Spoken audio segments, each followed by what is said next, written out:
What's up, everybody? It's Glenn and Big Jack back with another Bears video. This week, we're going to talk about the Bears' embarrassing performance on Sunday Night Football against the Chargers. Maybe a little bit of a State of the Union with the Montez Sweat acquisition, as well as uh, hanging on to Jalen Johnson. And then we'll do a little preview on this week's game at New Orleans.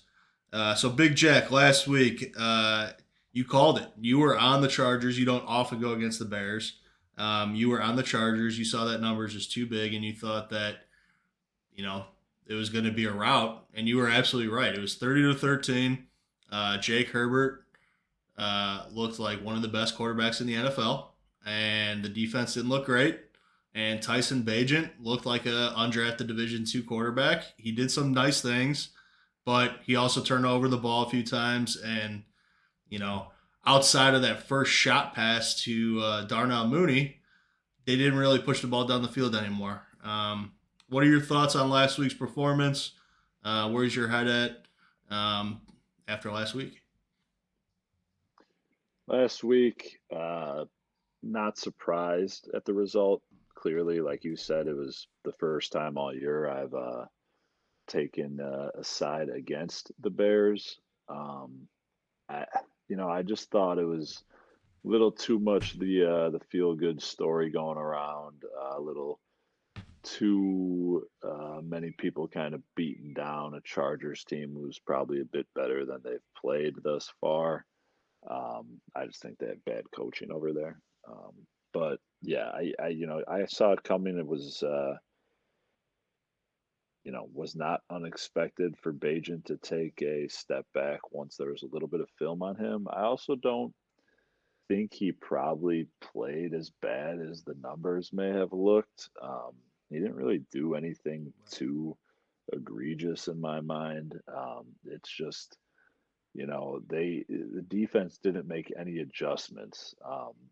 Justin Herbert, yes, played excellent. There's no denying that, but he also wasn't forced to really make plays. No, I he think he didn't get touched all game. yeah, he literally didn't get touched the whole game. That's a fact. Like, not even not touched in the sense that he didn't get sacked. Like, literally, a defensive player on the Bears didn't put a hand on him the entire night. But his A dot down the field was only like 4.8. He was just taking underneath stuff against that Bears soft coverage that everyone sort of knows that they pretty strictly play. And Eberflus has just got to be better in a situation like that when the opposing team is kind of just dinking and dunking and you're not tackling. You got to do something different, man. And they just didn't, and they got burned all night on it. It was tough to watch. It was frustrating to watch. Opening play, like you said, everyone talking all week. Who knows if Agent can even throw the ball downfield? Blah blah blah. First play they come out, throw the bomb straight up the sideline. Great play. Mooney should have got his ass up and probably ran into the end zone. I don't think he was down. I don't know what he was thinking or what he was doing. Um, Regardless, the next play, you got first and 10 inside of your opponent's half, right out the gate. You run your little, handoff up the middle, whatever, that's fine. I got nothing against that. But then the next play, you're going to run the Valus special with uh, Trent Taylor. the white tail Trent Taylor. Thank you. And I was like, dude, what? Come on, Getsy. Like, I don't know. That happens. They get blown up. And then obviously the next play, they get blown up again. That one wasn't even on Bajan. He didn't have it. There was nothing there. He had no chance. He was down before he even got the ball, really. And then just from there, it spiraled, man. It was very frustrating to watch. That sequence of play calls just blows my mind every time some shit like that happens. And then, you know, they were just dead in the water the whole rest of the way. Um, no, no real positive at all from the game, in my opinion. It was just kind of a beatdown. I don't know if I've ever seen a coach not use a single timeout.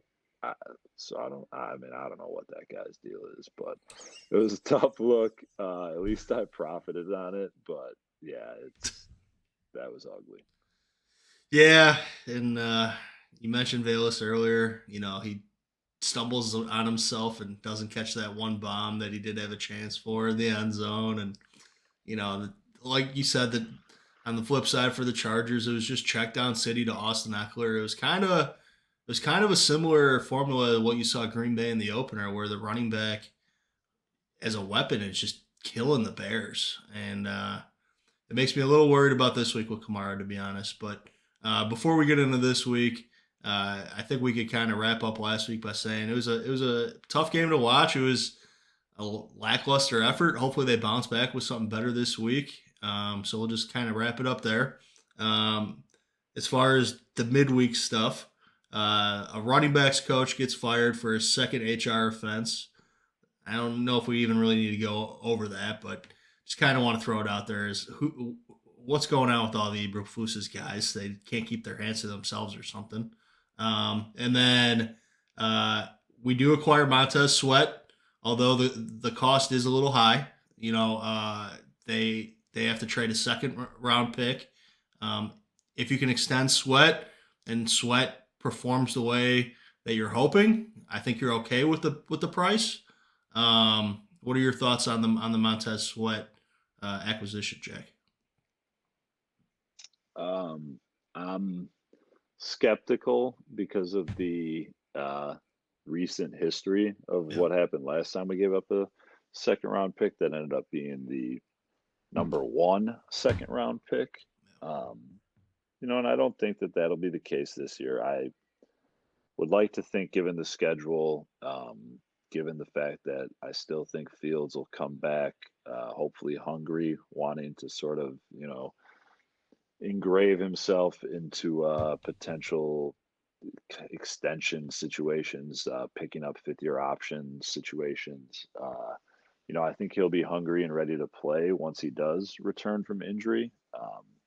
And they got an easy schedule, so I think they'll be winning games. I think they'll hopefully end up being more like maybe even a 40th to 42nd ish overall pick, which for Montez Sweat is probably okay as long as the caveat you already said, you have to sign him. I'm borderline shocked an extension hasn't been announced. I guess realistically, you make the argument that if you're talking to agents and things like that and getting deals done before the trade is completed, then you're looking at, draft penalties and all that sort of thing. So maybe they're just playing it above board. I think the most recent one that comes to mind is the Gregory situation down in Miami. I think when they traded for him last year, they announced the extension like 2 days later. So maybe we're looking at something similar. I guess I don't know, but they they better get that deal done. Otherwise, I really don't know what the hell they were doing. But I do think it addresses the most glaring hole in the roster. So I'm very thrilled about that. And I do think when you look ahead to what's available or potentially available in the off season, it's not a great class for defensive linemen. I don't think that the Bears would, or most people would want them to use that, whatever that first pick, hopefully the Panthers ends up being on a defensive lineman, just given that there isn't a Jalen Carter in this draft. Shouts out polls for that one. But eh, I just don't think there is that guy in this class. You're going to get someone like that maybe later that you're just sort of taking a flyer on. Certainly not a sure thing. Montez Sweat has been remarkably consistent his entire career. He Yes. stayed on the field. There's a lot of positives about him. I can't really seem to come up with any negatives other than I don't know if he's going to be here next year because there's no Right. extension. But I do think he makes them better instantly. I think he makes them better long term as long as he stays.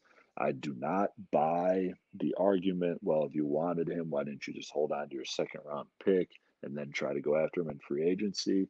There's a 0% chance you were getting him in free agency. That's just not how these things typically work. Yeah, So you have the rights to. it sounds like there's other teams in on Sweat. It sounds like Atlanta being one of them, offering a third round pick. Which, if Washington was deciding they're moving on from him, they were deciding they were moving on from him. He would have made it to free agency. I agree. Yeah, so that's what I mean. There's not going to be a lot of guys out there. You can make the argument that he would have been, or maybe still will be, the best one to hit free agency. I don't think there's going to be a guy you're finding that's going to impact your team as much in the draft. I like it in a general sense, but have to get the extension done. And I have been more of a Poles basher than most people. I don't really think he's done much positive. I think anyone can tear something down. I don't know why people give an individual credit for tearing something down. That's not difficult to do the demolition. Um, but I was impressed with what he said today in regard to the fact that he was kind of questioned about, do you feel any hesitancy after making a Claypool move that clearly was such an egregious error? And he kind of owned it and said, no, I trust kind of the process that I have and that we went through to come to the conclusion that we thought that that was best for our team at that point in time. And, it's a tough business. You can't be a coward and just, live your life in fear because of a mistake or a miss on a guy. You still have to trust what you're doing, get better at it, sharpen your tools, and get it right the next time. And hopefully he did with Sweat. Yeah, I like a lot of what you're saying, Jack. I think he's gonna for sure get an extension, and if not, he'll get tagged. I'm hoping, just they get an extension done and it's over and done with. Now that being said, on the flip side, we keep Jalen Johnson. Poles also said today that essentially his cost that he would have or the trade capital, draft capital, he would have been okay with getting rid of Johnson with was at worst a high second round draft pick or a low first round draft pick. Um, I think he kept a good player. It sounds like Johnson's frustrated and he wants a contract extension or he wants to be gone. And I think that's fair. I hope that deal gets done too. I think those are two pieces. You add them with the linebacking core, which I know you don't necessarily value linebackers. I get that. And then you maybe add a piece through the draft and you start getting some guys on that side of the ball that this defense that last year was the worst in the league and this year isn't far off it can start being something. They're already proven that they can play against the run. They really are. They need to figure out how to rush that quarterback, and hopefully Montez Sweat is the first piece that helps get them moving in the right direction. You want Jalen Johnson here long term? Yes, no. Yeah, absolutely. I think I was encouraged by what he had to say today, along with what Poles had to say about it. It seems like there's not really uh, too much bad blood, turmoil, whatever you want to phrase it. I guess things could always get misconstrued when it seems like, oh, player requests a trade, it must be ugly.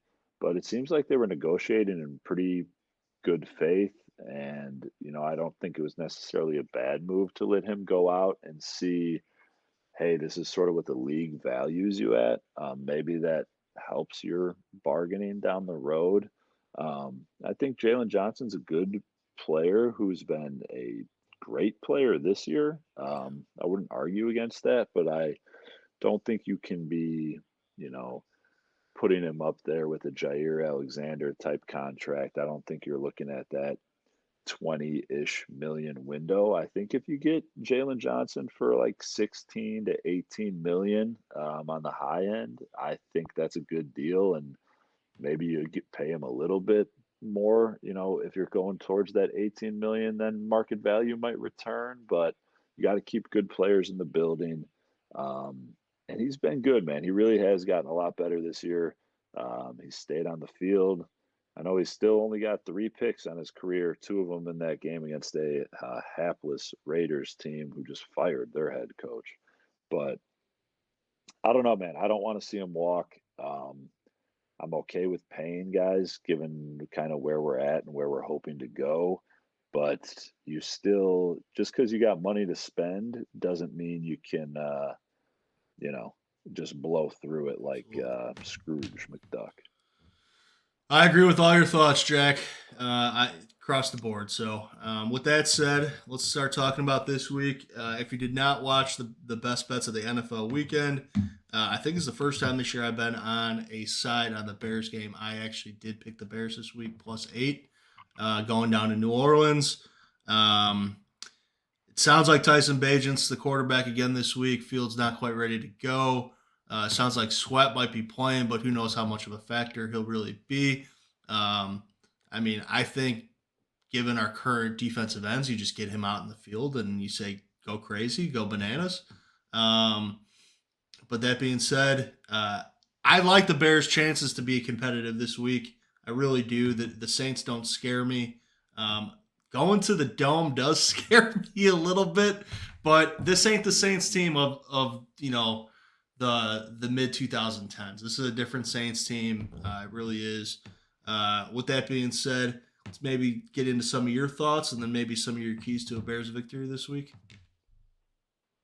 Yeah, definitely. I know we've kind of, you know, got into it as far as the trade deadline state of the organization and everything else. So I guess I'll sort of jump into a first key and just let it rip from there. I do. We'll just go right with what you were saying. Key number one is that new defensive front. I don't see not. I mean, it's not like he has to learn the offense. Go get after the quarterback as best you can, fill a certain gap here or there on run plays, and tackle the ball carrier.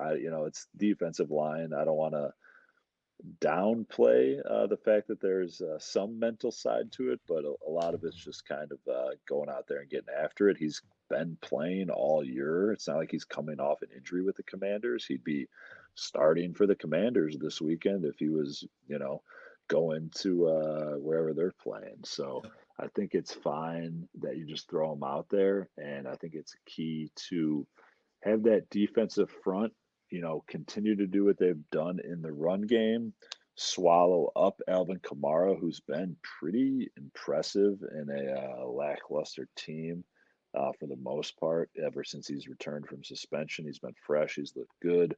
You got to keep him under wraps. And, when they're not running the ball, if you shut them down, force them into those passing situations, hopefully that new acquisition starts to help with get some pressure on the quarterback. Hopefully he frees some other guys up. Another thing I'm very interested about Sweat is that he's been playing with a lot of good players, man. He's been playing with Payne, Allen, Chase Young when he's been healthy. So now he's going to be the guy, and hopefully he can make it easier on Ngakwe. Someone else go make some plays if it's not him.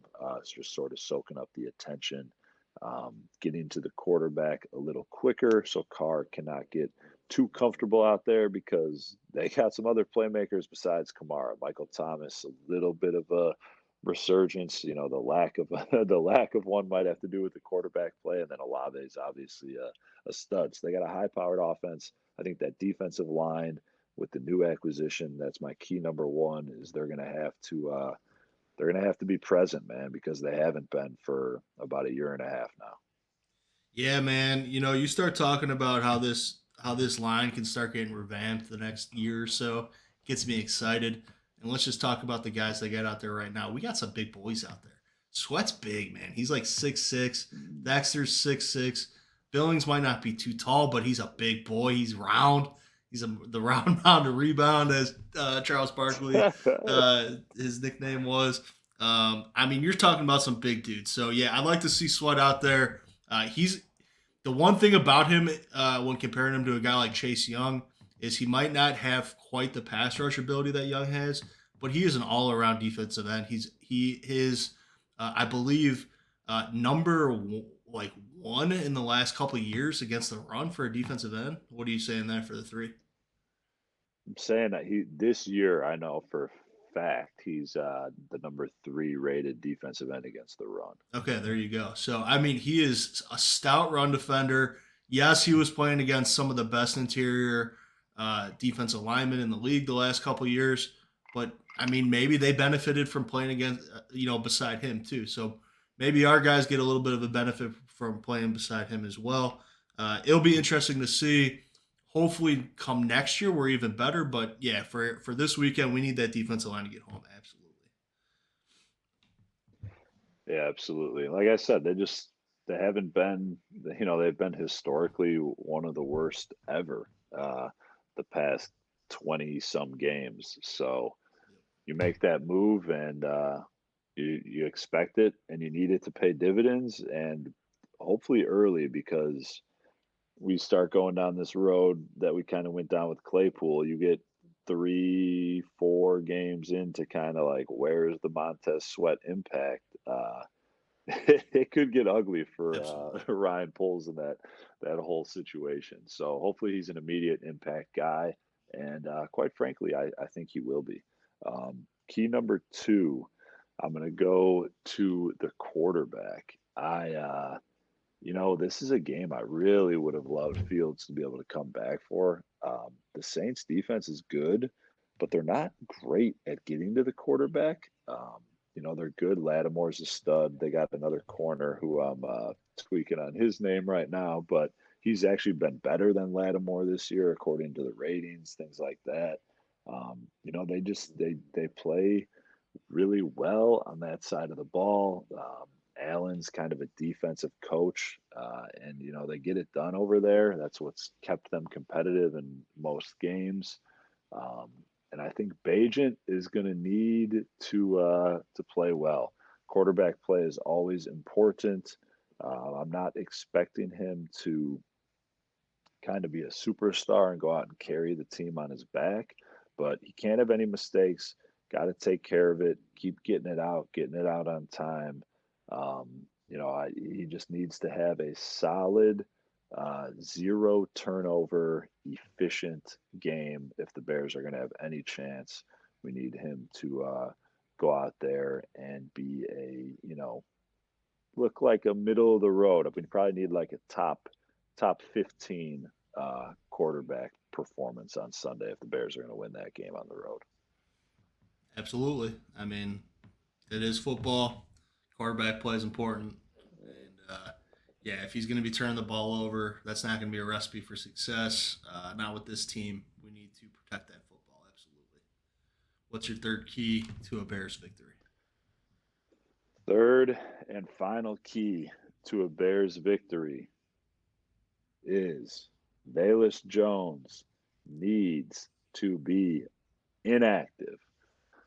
Off the roster would be preferable. Cut would be the best way to go about it. I haven't heard that has happened, so I don't know if it will all of a sudden before Sunday. But if Velus Jones is active, he is just such a laughably bad football player that I can't imagine anyone in the locker room will take the organization seriously if they still see number 12 bopping around, blasting, God only knows what he listens to before the game. But you just can't have him in there. And if he's not on the team come Sunday, I think that gives him a much better chance to win a football game. Addition by subtraction with Velus Jones. I couldn't agree more. All right, just to recap, Jack's three keys to a Bears victory are the new defensive front has to be present. Uh, that defensive line that has been non-existent for the last year plus has to get after the quarterback. Key number 2, Bagent needs to be efficient and protect the football. And number 3, Velus Jones needs to be inactive and or cut from the Chicago Bears before game time. And I couldn't agree with those 3 keys anymore, Jack. What's your prediction for this week? You thinking Saints? You thinking Saints big? What are you thinking? No, honestly, no. In our other picks video, you did take the Bears, so we touched on it briefly there. But I do kind of think there's got to be a good vibe around that locker room. You come out of the deadline, a little bit of, question mark around the Jalen Johnson situation. Are you going to move him? What does that sort of signal to the team and the direction? Yada, yada, yada. And then you end up keeping him. You end up adding, you bring in Montez Sweat, you trade off a pretty valuable pick to get him, kind of signaling to those guys that, hey, hasn't gone the way that we've wanted to slash hoped it would, but we still feel good about this group and what we're building and what hopefully the near future has in store. I think that gives them a little jolt. I don't see any reason why they're not competitive. I feel like 8 points is a ton. I get Bajent's a backup Division II rookie quarterback that has looked very serviceable. I don't like I said, I would love. I feel like this would be such a good week for Fields to go out against what's a pretty good defense and kind of show that he can get it done in those types of situations. But unfortunately, that won't be the case. I don't know, man. I could see the Bears. I just don't like this Saints team. I Yeah. could see the Bears, defense getting a boost. Eberflus, dialing it up a little bit. I could see the Bears, going on the road, definitely keeping it tight. I'll take the Bears 26 to 21. I'll go with Bears outright. Okay. I'm also going to take the Bears outright this week. I think it's a spot where they can win, man. I really do. Uh, I mean, we're probably going to be watching this video back looking like absolute idiots. But I'm going to go Bears 24, Saints 20. So that's my score prediction. The one thing, honestly, that scares me more than anything about this game, from a viewer standpoint, is I'm worried that Alvin Kamara is going to look just like Austin Eckler did last week, man, and just like Aaron Jones did the opening week. I can like see it already. I can see it, but I just hope it doesn't happen. All right. Yeah, Any I last think, thoughts before we wrap that up? yeah, just really quickly. I mean, that's a very fair point. I Yeah. think the one thing that kind of bodes in the Bears' favor in regard to that is that historically Carr is just kind of like a moron gunslinger. Like he has his games where you're like, man, he should be a top 10, top 5 quarterback. But then it's like the next week he's, jamming it into triple coverage, throwing 2 or 3 picks. Like, I don't know. He's just got a gunslinger mentality, which isn't necessarily the worst thing in the world. You know, it's how a lot of guys make it in the league. And obviously he has, but, I think he's a little too impatient historically to kind of dink it down all day. So hopefully he sticks to what he's traditionally sort of been and they get after him. Oh yeah. Oh yeah. Any last thoughts before we wrap this video up? Now, man, Montez Sweat, welcome to Chicago. Don't take the criticism or the hesitancy on the ordeal too harshly. People are a little jaded after the Chase Claypool debacle, and probably not probably, certainly rightfully so. But I think we got a good one, man. I'm excited to see what he looks like, and more importantly, what the team looks like. We gotta, I know it's 2-6. Realistically, the season's probably been over for a couple weeks, but you got to win football games. You got to get better. You got to build towards something. I don't think there's any much value in between getting the say 6th overall pick versus playing well and getting the 13th overall Right. pick. I think if you're getting the 13th overall pick, a lot of positive things are going on for the future, quite frankly, and that's what I'm more interested in. Um, I don't care. You get picks or picks. You're gonna have 2 in the first round. No matter where they're at, you got to get them right. Otherwise, it doesn't matter anyway. So go out there, win as many games as you can, keep getting better week in and week out, and see where it falls at the end of the year. Amen, Big Jack. Preach for me, baby. All right. Hit it for the crowd one time, Big Jack. Mm, Bears.